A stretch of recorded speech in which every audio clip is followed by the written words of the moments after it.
Hello મિત્રો, good morning friends. Today I will discussion about melting point, boiling point, but heat of fusion અને ગુજરાતીના અંદર કહું તો છોકરાઓ તો ગલનગુપ્ત વિષય આજે ચોક્કસપણે ચર્ચા કરીશું. ગલનગુપ્ત ઉષ્મા ગલન બિંદુ વિશે ચોક્કસપણે આપણે અભ્યાસ કરી ચૂક્યા હતા, બરાબર. હવે ગલન બિંદુ શું હતું કે ચોક્કસપણે કોઈ પણ પદાર્થ પોતાની તાપમાને શું થઈ જાય, ઘન પદાર્થ પીગળી જાય એટલે શું કહીએ આપણે ગલન ઉષ્મા ગલન બિંદુ તરીકે ઓળખ્યો હતો. બસ હા, એ જ રીતે સેમ કન્ડિશન અહીંયા છે.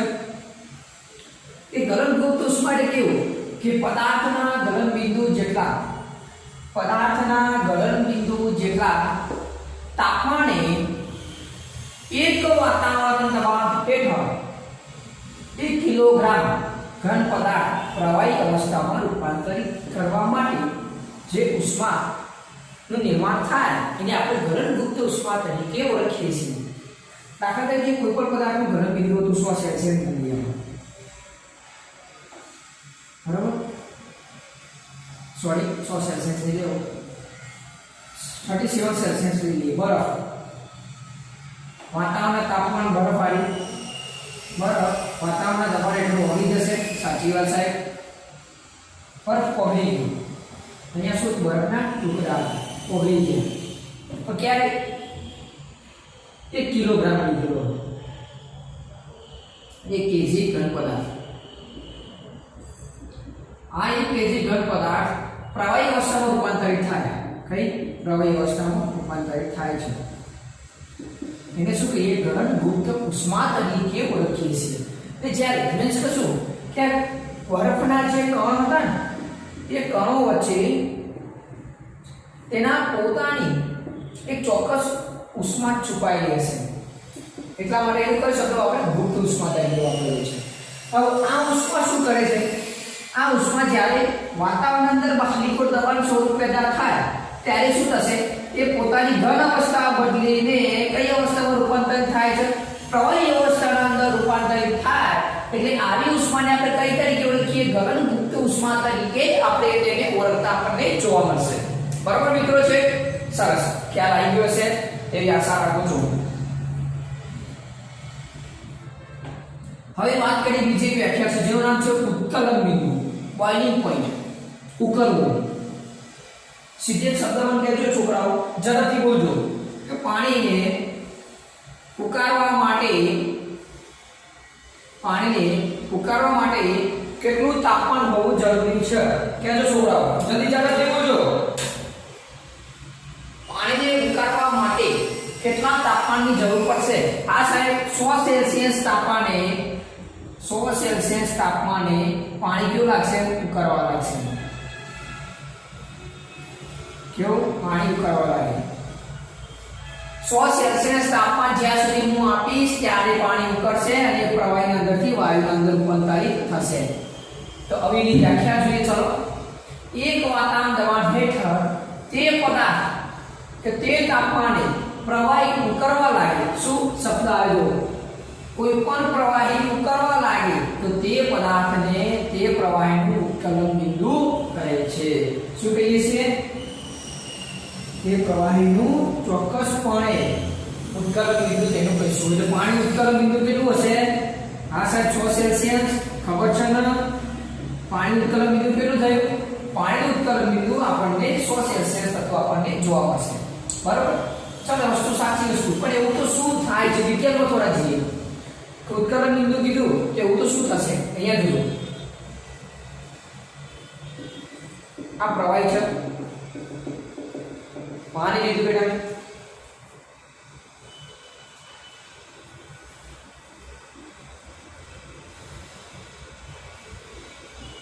પાણી છે. આ પાણીના અંદર શું થયું? આ બંને વચ્ચે શું હોય છે? અણુ, કેવા કણો વચ્ચે ચોક્કસપણે શું હોય? આકર્ષણ બળ હોય. શું કણો વચ્ચે ચોક્કસપણે આકર્ષણ બળ હશે?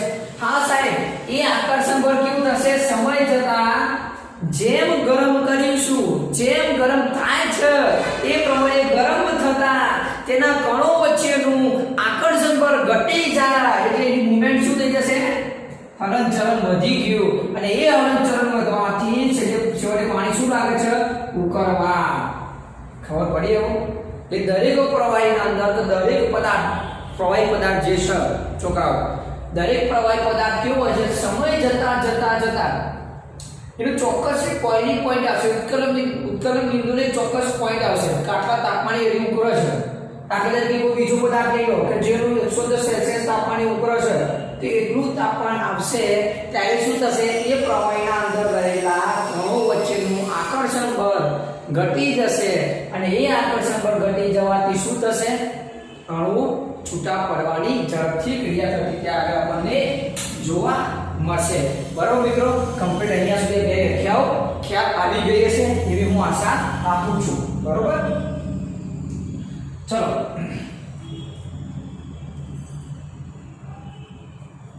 તાપમાન શેમાં મપાવ્યું કેલ્વિન સેલ્સિયસ બે એકમો છે એસઆઈ એકમ કેલ્વિન છે કે અને સેલ્સિયસ કેલ્વિન અને સેલ્સિયસ ચલો પાણી કેટલા તાપમાને ઉકળવા લાગ્યું 100 સેલ્સિયસ કેટલા 100 સેલ્સિયસ ઉકળવા લાગ્યું તો કેલ્વિન ને તો કેલ્વિન અંદર મારે કન્વર્ટ કરવું હોય શું કેલ્વિન ના અંદર મારે કન્વર્ટ કરવું હોય તો કેટલા કેલ્વિન થાય તો અહીંયા એક વસ્તુ લખું છું તમે ખાસ લખી લેજો 0 સેલ્સિયસ છે કેટલા કેલ્વિન 273 કેલ્વિન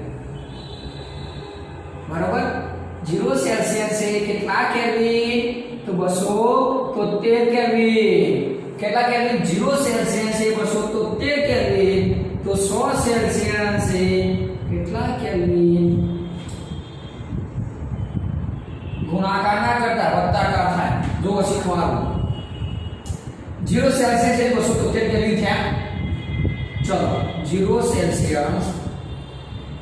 સેલ્સિયસ પ્લસ 273 એટલે 273 કેલ્વિન આવ્યું કેટલા એ 0 સેલ્સિયસ મારે 100 સેલ્સિયસ તો કેલ્વિન ના અંદર કન્વર્ટ કરવું તો શું કરવાનું તો 0 સેલ્સિયસ એટલે કેટલા ડાયરેક્ટ સીધા 273 મૂકી દો 273 કેલ્વિન બરાબર 273 ના અંદર માં 100 પ્લસ એડ કરી દઉં તો 100 તો કેટલા થયા 373 કેલ્વિન તાપમાને 373 કેલ્વિન તાપમાને પ્રવાહી શું લાગે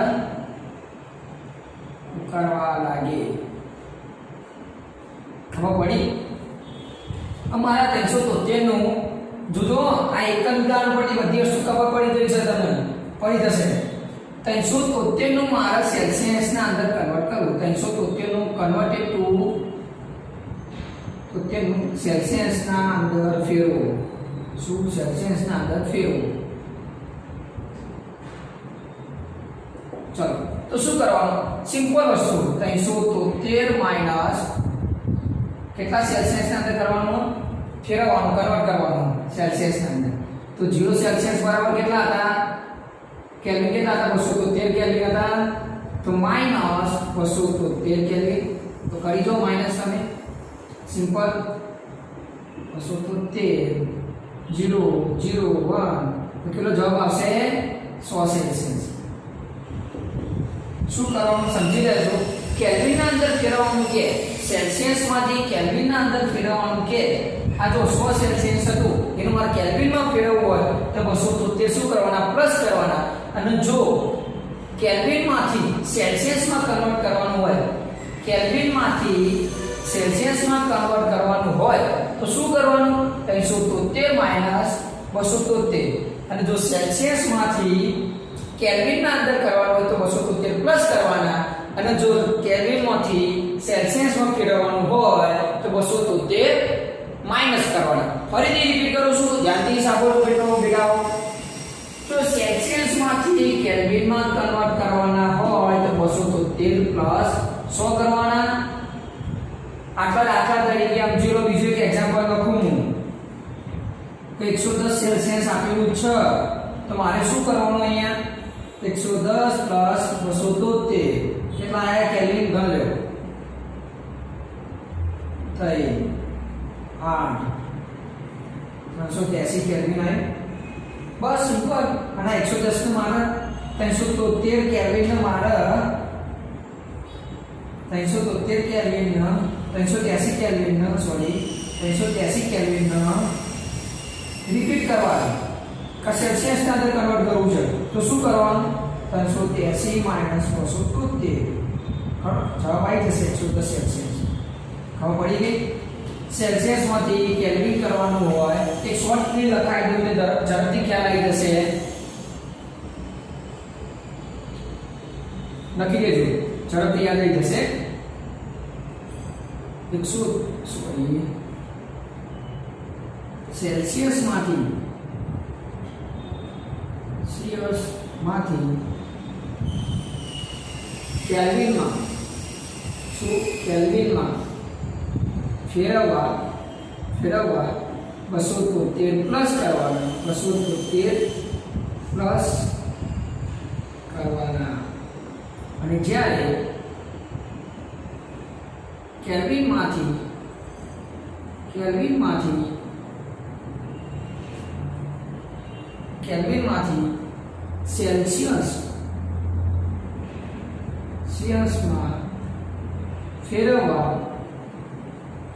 સેલ્સિયસમાં ફેરવવા 273 માઈનસ કરવાના બરાબર છોકરાઓ આટલી શોર્ટ ટ્રીક યાદ રાખશો એટલે ઝડપથી તમને આવડી જશે ફટાકડી સ્ક્રીનશોટ લઈ લેજો બીજું કે તમને યાદ રહી જાય એ માટે ખાસ જરૂરી છે બરાબર આટલું તમને ચોક્કસ ખ્યાલ આવી હશે બરાબર હવે થોડા આગળ આપણે જઈશું તમે સ્ક્રીનશોટ જરી લઈ લેજો છોકરાઓ સ્ક્રીનશોટ લઈ લો એટલે તમને ઝડપથી યાદ રહી જાય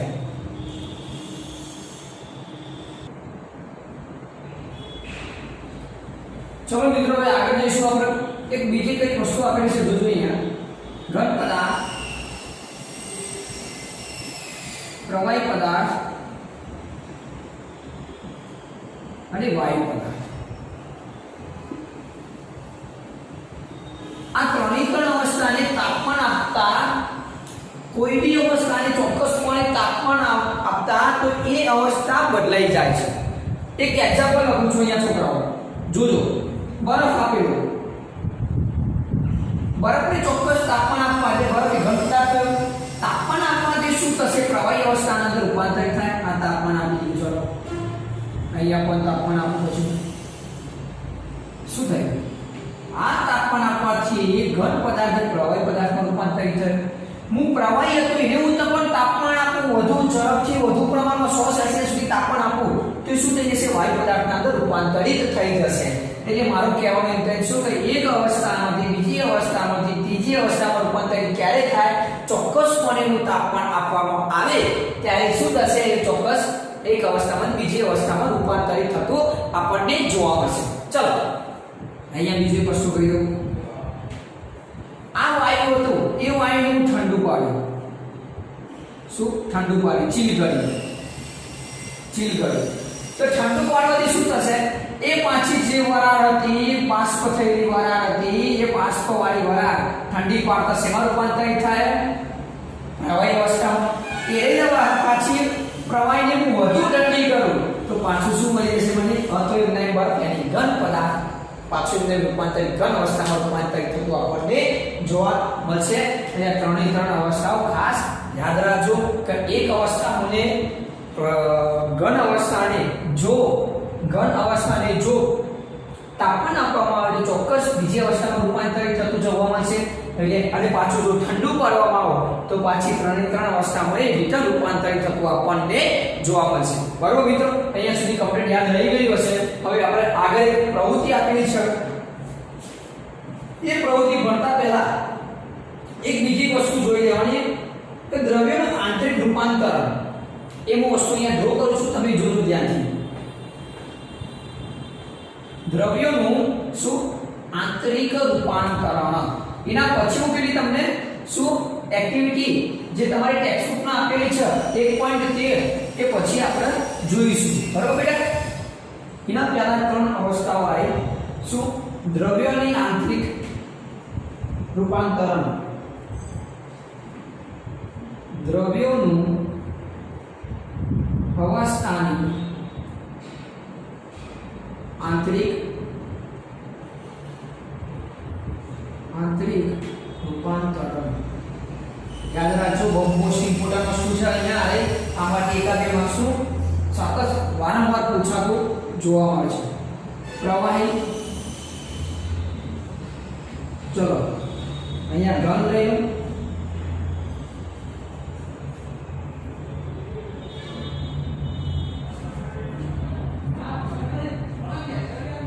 અને વાયુ આ ત્રણ વસ્તુ લખી છોકરાઓ શું થશે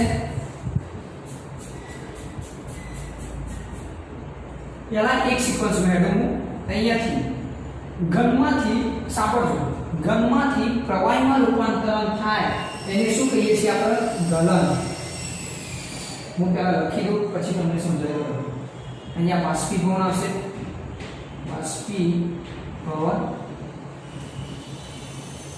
વાયુમાં પછી કરીએ કહેવાય ઉદ્ધવપાતન તરીકે ઓળખશું શું ઉદ્ધવપાતન બરાબર નેપ્થલિનના બોલ્સ હું સમજાવું છું તો પછી બરાબર એ તમને ઝડપથી યાદ રહી જશે બરાબર છોકરા ચલો અરે અહીંયા બાજુ અહીંયા હવે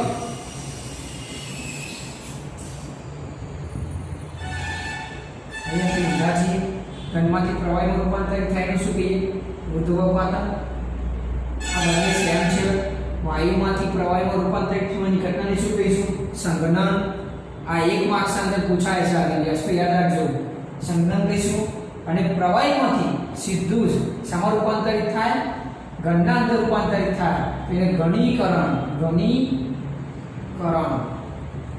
કહીએ છીએ બરાબર ખ્યાલ આવે છે ફરીથી રિપીટ કરાવું છું ધ્યાનથી સાંભળજો ઘનમાંથી પ્રવાહી પદાર્થમાં ડાયરેક્ટ રૂપાંતરિત થાય તો એને ગલન કહીશું પ્રવાહીમાંથી ડાયરેક્ટ વાયુના અંદર રૂપાંતરિત થાય તેને બાષ્પીભવન કહીશું અને વાયુમાંથી ડાયરેક્ટ શામાં રૂપાંતરિત થાય ઘનના અંદર રૂપાંતરિત થાય એને શું કહીએ આપણે ઉદ્ધવપાતન તરીકે ઓળખીએ હવે કદાચ એક પ્રશ્ન પૂછાઈ જાય કે ઘનમાંથી વાયુમાં રૂપાંતર થતી ક્રિયાને શું કહીએ છીએ તો શું ઉદ્ધવપાતન બરાબર અને વાયુમાંથી ડાયરેક્ટ પ્રવાહીના અંદર રૂપાંતરિત થાય કઈ વાયુના અંદરથી પ્રવાહીમાં રૂપાંતરિત થાય તો એને શું કહીએ છીએ સંઘનન બરાબર અને પ્રવાહીમાંથી સીધું ઘનના અંદર રૂપાંતરિત થાય પ્રવાહી અવસ્થામાંથી સીધું ઘન અવસ્થામાં રૂપાંતરિત થાય એને ઘનીકરણ તરીકે ઓળખીશું બરાબર છોકરો કદાચ આઈડિયા આવી ગયો છે મારા અંદાજ પ્રમાણે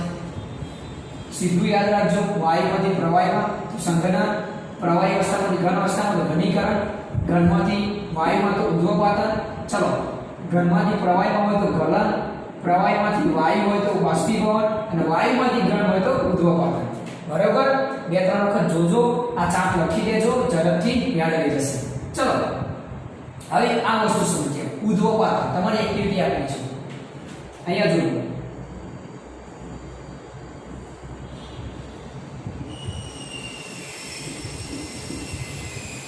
ચાઇના મેજિક ઇસ્ક એને હું ગરમ કરું છું અહીંયા બર્નર ઉપર બરોબર અહીંયા રૂમ મૂકેલું છે બહાર નીકળી જાય એટલા માટે શું થાય છે આમ ગરમ કરવાથી ચાઇના મેજિકની જે ડીશ હતી જે કેવી હતી ઘન અવસ્થામાંથી કેવી ઘન અવસ્થામાંથી આ ઘન અવસ્થામાંથી સીધી ક્યાં પરિવર્તન પામે છે ઘન અવસ્થામાંથી સીધી વાયુ અવસ્થાના અંદર કેવી વાયુ અવસ્થાના અંદર કેવી થાય છે પરિવર્તિત થાય છે એટલે આ ક્રિયાને શું કહીએ છીએ આપણે ઉદ્ધવપાતન જો અહીંયા ઘન ચાઇના મેજિક ડીશ હતી જે રકાબી વાવો છે એને ગરમ કરવાથી એ શું થઈ ગયું પાછું વાયુ અવસ્થામાં રૂપાંતરિત થઈ જાય અને એ વાયુ અવસ્થાને જો ઠંડી કરવામાં આવે તો પાછી ચાઇના મેજિકના ડિસ્કના પદાર્થ મળી જાય તો એને આપણે શું કહીએ છીએ ઉદ્ધવપાતન તરીકે ઓળખીએ છીએ આ તમારી એક્ટિવિટી હતી બોલો હવે ના ખબર પડે કે સીધું ઘનમાંથી વાયુમાં અંદર રૂપાંતરિત થઈ ગયું એવું બીજું કે એક્ઝામ્પલ આપણું ઉદ્ધવપાતનનું નેપ્થેલિનના બોલ્સ આપણા ઘરે ખબર સ્મેલ આવતી હોય તો વોશરૂમના અંદર વ્હાઇટ કલરના આપણે નેપ્થેલિનના બોલ્સ નાખીએ છીએ એ નેપ્થેલિન રીતના બોલ શું થાય છે, શું થાય છે? ઘન અવસ્થાનું સીધું વાયુના અંદર સંપર્કમાં આવવાથી તે સીધા કેવા થઈ જશે, વાયુના અંદર રૂપાંતરિત થઈ જતા આપણને જોવા મળે છે. બરાબર છોકરાઓ, એક્ઝેક્ટ ખ્યાલ આવી ગયો છે હું શું કહેવા માંગુ છું. ચલો હવે ઉદ્ધવપાતનની આપણે બેસ્ટ એક વ્યાખ્યા લખી દઈએ કે જેથી કરી તમને બહુ ધ્યાનપૂર્વક યાદ રહી જાય. ચલો સોરી, ઉદ્ધવપાતન પહેલા એક વસ્તુ બીજી એક શીખવાની છે.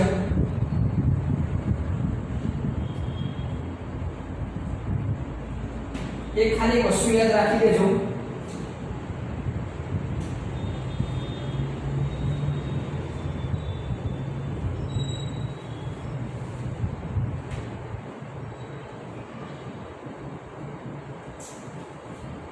ઉદ્ધવપાતન બીજી પણ એક ઉદાહરણ છે કે ઘન અવસ્થામાંથી સીધું સુઘન અવસ્થામાંથી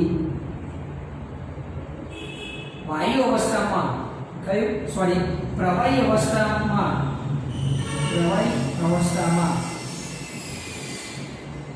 આવ્યા વિના સીધું સામા રૂપાંતરિત થઈ જાય, વાયુ અવસ્થામાં રૂપાંતરિત થાય છે. આ કોણ? ઘન CO2 એને શું કહેવાય? બીજું નામ સૂકો બરફ. એક્ઝામમાં અંદર પૂછાય છે કે સૂકો બરફ કોને ઓળખીએ છીએ? તો ઘન CO2 યાદ રાખજો. કયો? ઘન CO2 યાદ રાખજો કે જે સીધું શું છે કે ઘન પદાર્થ CO2 જે ઘન ખરો એ સીધો પ્રવાહી અવસ્થામાં આયા વિના સીધો જ ક્યાં વાયુ અવસ્થામાં રૂપાંતરિત થઈ જાય છે. એટલા માટે એ કેવો છે? ઘન CO2 એટલે સૂકો બરફ તરીકે આપણે ઓળખીએ છીએ. ચલો હવે વ્યાખ્યા લખી દઈએ.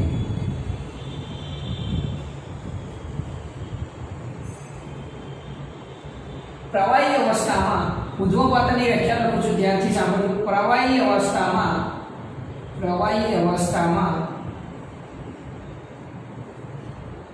રૂપાંતરિત થયા વિના ગરમ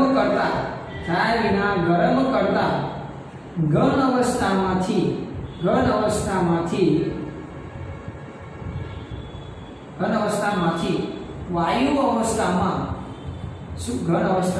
વાયુ અવસ્થામાં સીધું રૂપાંતરિત થાય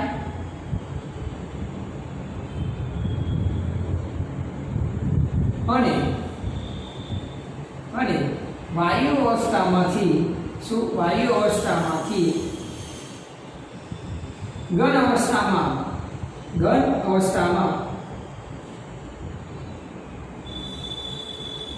અવસ્થામાં રૂપાંતરિત થાય એને શું કહીએ છીએ છોકરો?